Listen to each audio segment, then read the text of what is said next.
ربی اشرح لی صدری ویسر لی امری واحلل عقدۃ من لسانی یفقہوا قولی ربی زدنی علما اللہم فقہنا فی الدین یا رب العالمین۔ قیام کا بیان۔ نماز کھڑے ہو کر پڑھنی چاہیے، بلا وجہ بیٹھ کر ادا کرنا جائز نہیں ہے۔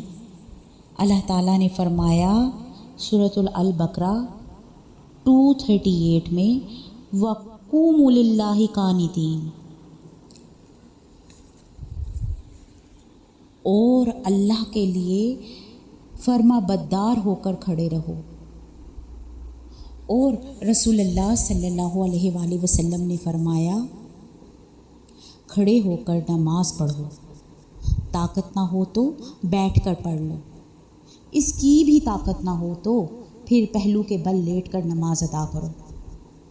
کھڑے ہو کر نماز شروع کی لیکن دوران نماز کسی وجہ سے کھڑے ہونے کی طاقت نہ رہی تو بیٹھ جائیں۔ اسی طرح بیٹھ کر نماز پڑھ رہے تھے کہ کھڑے ہونے کی طاقت آ گئی تو کھڑے ہو جائیں، کیونکہ طاقت نہ ہونے کی صورت میں بیٹھ کر نماز پڑھنا جائز ہے۔